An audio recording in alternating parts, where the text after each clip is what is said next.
Okay, we're holding back here in Rabbi Tatz's Sefer, his magnificent work on BECHIRA, on free will, freedom, and destiny. And we're already in chapter 16. There's only, I think, 20 chapters altogether. There's 20 chapters, and the next 4 are much smaller chapters than some of the other ones. And the title of this chapter is called Moral Knowledge, Guide of the Will. And he really says something that's quite fascinating and requires a lot of thought to understand this. But he says like this: innate moral knowledge. That means that everybody has a certain moral compass inside of them innately, naturally, forms the context for the operation of free will. Long before we relate to divine commands, he says, let's not go into the world of religion right now. Let's not go to the Torah. Let's not go to what does Hashem want from me. Let's just examine the way that the moral compass and mind frame of a person works. We have a sense of fairness, justice, and a moral compass that points to the polarities of right and wrong. This is natural. A human being, a healthy, normal human being, grows up in a way naturally that he understands what is right and what is wrong. Now, again, in moral terms, I won't understand right and wrong in the laws of the Torah. That I might not understand. But in moral terms, what is fair, what is just, what is right, what is wrong, what is appropriate, what is inappropriate, these things, the innate moral knowledge of a person is able to understand that. Man is created as a moral being, meaning just like we said in the first part of today's class, that man is created naturally to believe in God. Man is also created naturally as a moral being. The principles of right and wrong are part of the fabric of his mind. And he's going to explain more, but that means we're all wired for morality. We're all wired for thinking in the proper way. We're all wired to know what I should do and what I should not do. We're wired. An animal knows what is dangerous. So an animal runs away from danger. So if he sees his enemy coming, he runs away. He knows that they're seeking him out as prey. He has to protect his life. A human being knows what is not good for him. He knows what is in general good for him. And again, if the mind is working in a healthy, clear way, he's going to gravitate towards the things that are good, and he's going to detract and remove himself from the things that are not good, that are bad. It is a common misconception that morality must rest on an awareness of God and His commands. This is an important statement over here. Do you need to have God and the Torah and the mitzvahs in your life to have morality? You do? So he says that's a common misconception.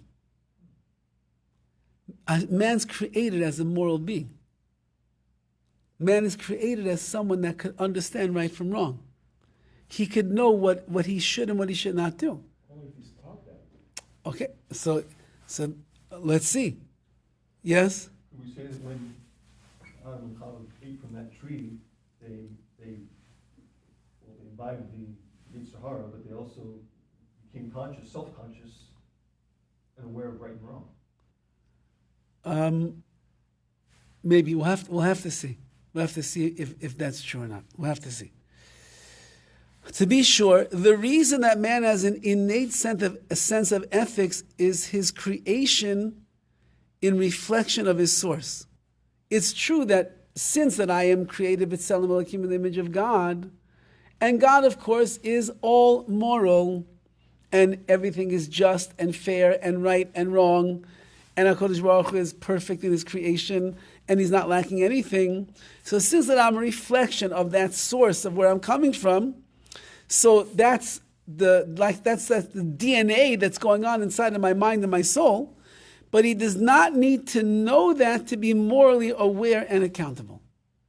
I don't need to realize that I am created in the image of God to have morality. I simply am. And that's why the average human being, from the time that they are born, again, barring how many murders they saw on the TV that they were plopped in front of from a young age, and how many nights, how many days of Fortnite they played, killing people all over the world, and how much of violence they were exposed to and immorality, barring all of that, the nature of a human being is, because of the godly soul that's inside of us is, we are moral individuals. Isn't that where the parent comes in, teaching the child right from wrong? Mm-hmm. So maybe they don't have it innately. They have to learn it. Okay, that's good. No, that's good. Speaking as a parent. Yeah, okay. So let's see the raw tools that we were all given, and then how we're going to have to go through life to develop those tools and to develop the potential that we have in this area. And that's what he says, even the committed atheist, this guy, I don't believe in Hashem, the person says, he still has a conscience and senses that people must be accountable for their actions. You don't believe in Hashem, you don't believe in God. Okay. So then why are you being so moral? And why are you telling people they should be held accountable for their actions? Which means that he's just bringing that as a proof that even if you're unaware of your godly soul, it's still there, and it's still driving you to have this accountability and this moral compass. Intellectual doubts concerning origins or the nature of an intangible God do not efface the natural sense. I mean, just because a guy is agnostic or atheist or struggling in his belief in Hashem, it doesn't mean that if he's going to knock the old lady over and grab her purse and take it away. Not going to do that. What, you don't believe in God, so therefore you're free reign, you can do whatever. Innately inside of a person, there is this feeling of morality. That's what we're saying. Again, what my father's pointing out is, I think as we're going to see, that it doesn't always work out like that, though. There's plenty of kids that are Vildechayas are wild people, and they're looting and they're stealing and they're hurting from a young age already. So what happened to their morality? And there's plenty of people that are out there in the world of business and they are cutthroat and they're doing things that are nasty to other people. So what happened to their morality? So we'll have to see how it develops, but the bottom line is that even an atheist, even an agnostic, even someone that's struggling on a daily basis with their emunah, their belief in Hashem, it doesn't mean that they can't be a moral person who recognizes the good and bad of this world. And he says, the atheist may be hard put to explain his moral sense. How are you going to explain? How do you know what's right and wrong? You don't believe in Hashem. So where are you getting this? Where are you getting this yardstick from? Where are you coming up with this idea? Finding a cogent, not the word? Cogent, finding a cogent explanation for the clear and detailed structure of man's ethical frame of reference may be challenging for one who refuses to look beyond the merely material. If you don't believe in spirituality, you don't believe in the soul. The people don't believe in the soul. They don't believe in anything that you can't touch, taste, smell, and see and hear. So they don't believe that there's something much deeper in the cortex of humanity. So how do you explain that? I mean, animals are not as moral as you are. Monkeys are not as moral as you are, even though Jane Goodall would say that they probably are, maybe even more. But they're not. So how do you explain a person who doesn't believe in the soul, who doesn't believe in the spirit, who doesn't believe in God? How do you explain that? So it will be challenging for them. But that difficulty does not dissolve the stubborn reality of the inner awareness of what is right. Okay, so you don't believe in God, and you don't believe in the soul, and you don't believe in godliness, you don't believe in divinity. Fine, you don't believe in any of that. But you do believe that someone just did something unfair to you and they shouldn't have done that. You do believe that honesty is the best policy. You do believe that you don't just get angry with somebody and take a gun and kill them. You do believe in that. Where's that coming from? Must be coming from somewhere. There must be something in the creation of a human being that is like the fabric and the fiber of that moral cortex, so to speak, that is allowing you to do this. Okay, so you can't explain it because you don't believe in anything that would lead up to that. But we believe in Hashem. We believe in the neshama. We believe that we're created in the godly image, and therefore it makes it easier for us just on a base level to understand that what we see as right and wrong, appropriate and appropriate, morally moral, so then that's coming from a much deeper place. Now he says, in fact, it's a striking feature of humankind that all moral principles are agreed. He's going to explain. There is a common acceptance of these that cuts across all cultures and ages. Few sociological or physiological phenomena are as striking as this virtually universal consensus. He said, which means that you could be growing up as a Jew in Los Angeles, California, or somewhere in South Korea. Well, we'll have to see. Or you could be in the jungles of Africa, or you can be in the rice fields, the rice paddy fields over there of Vietnam. Everybody seems to have these universal truths that they hold are the right moral way for a person to live their life. Now, whether or not they follow it or they succumb to the pressures and to their desires and everything else that goes on, that's one thing. But if you get down to the brass tacks of the person, they're all going to agree to the same thing. All humans know that killing for no reason is wrong. Everybody understands that. You don't just walk down the street and kill somebody. That's wrong. No, you're in a war, you're in a battle, you're defending your own life. Okay, that's a different story. But to kill somebody for no reason, everybody understands. Stealing is wrong. You don't just walk into somebody's house. You wouldn't walk into a store and steal $950 worth of things and walk out. Okay, now you're beginning to see the difficulty that we're going to have over here. If things are understood as right and wrong, so then how does the schism of morality, of right and wrong, how does it stretch out so far beyond the limits of what is proper? But at the root of it, if you'll ask anybody, if their name is not Robin Hood, then they'll tell you stealing is the wrong thing to do. Treacherous breaking of a commitment or a promise is wrong. Everybody understands that. You gave somebody your word. You promised you're never going to do this. You said such a thing, and now you're going against that. It's wrong. Gratitude for saving for the saving of a life is right and obliged. Somebody helped you. Somebody saved your life. Somebody pulled you out of the way as the car is coming down the street. Somebody, you were down and out and you needed money to pay your rent, and they came and they bailed you out and they paid your rent for you and they helped get you back on your feet. Everybody understands. You owe that person a debt of gratitude for the rest of your life. Testifying falsely to harm another for no reason is wrong. You go to the courts, you go to the government, and you malshin, you end up saying not good things about somebody else for no reason at all, whether it's true, whether it's not true, just because. Is there a good reason? What? Is there a good reason? I mean, no, testifying falsely is never good. No, there's never good. No, you said for no good reason. Oh, okay, right, okay. Yeah, right. No, there is no good reason. So, indeed, that any gratuitous harm to another is deeply wrong. Everybody agrees to that. This is not rocket science over here. This is the way in which the mind and spirit of pretty much every human being, from the time they come into this world, that's the way that they work. Oh, now you'll find people that have no problem stealing. You find people that have no problem killing. You have people that have no problem being ingrateful and having and doing immoral things. Again, we'll have to get how we're going to answer that.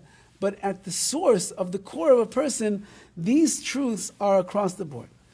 Now, when it comes to these basic principles in isolation, there is no serious disagreement, nor has there ever been throughout human history.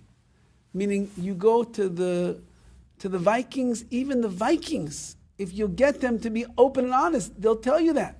Somehow, even a child growing up in Gaza, whose father is a Hamas killer, if you get the child before they become adulterated, so they'll also tell you the same thing. Every person will tell you the same exact thing. Nor has there ever been throughout human history a disagreement. Each is clear and uncontested, axiomatic in the human psyche.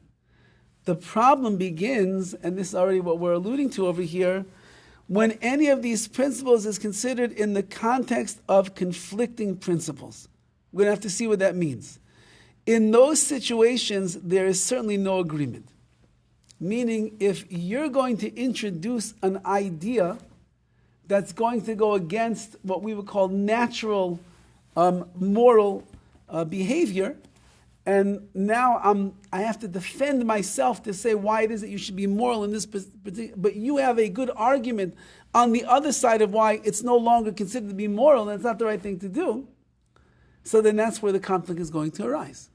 I mean, the fact that they have a law in the state, I think is maybe only in California, that you are allowed to steal, and they can't stop you from stealing, and that's why every store that you go into these days, they have to lock up bars of soap because they're afraid people are going to take a bar of soap off the shelf. So now they've decided that stealing less than $950 is okay. They won't press charges. It's not okay. They won't prosecute. They won't prosecute. So if they bother. that means that they're telling the thief that you are entitled to steal, and you don't have to feel guilty for the first $950. You did nothing wrong. That's correct. What? I don't know if that's correct. No? Isn't that the message that they're getting? I could walk around. I could walk around.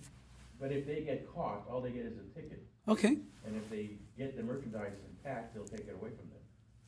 But even the store won't go after you because they're afraid more of a lawsuit. Correct. Than they are for the goods. Right. So they tell their employees, don't chase them. Right. Don't do anything. So that means then that the moral bar has shifted in this area. That's as we're going to see.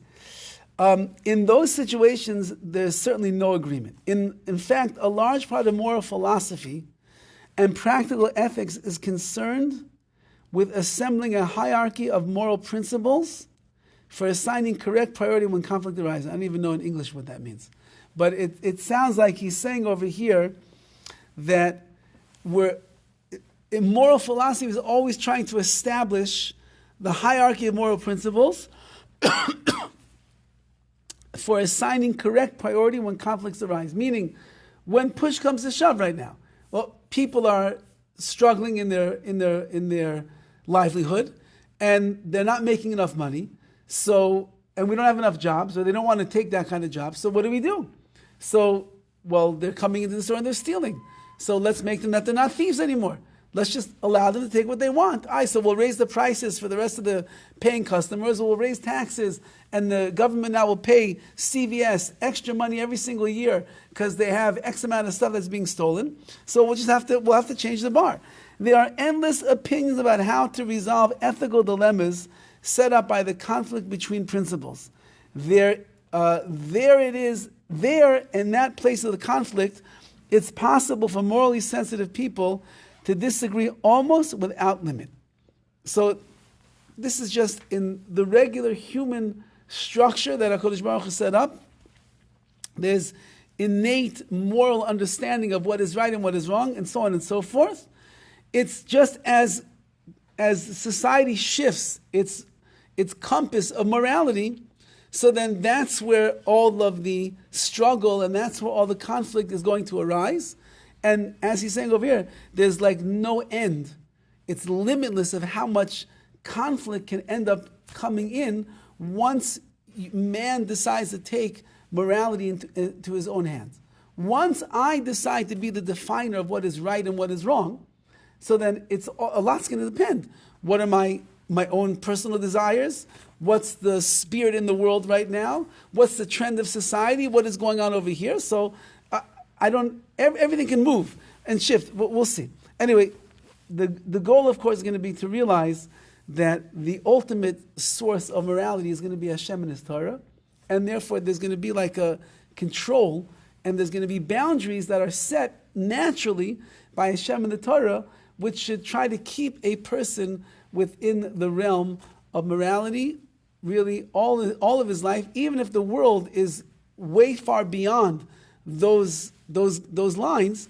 But if we have this, then we'll be able to stay within the boundaries of what Hashem wants. And we'll see next time. And then you do need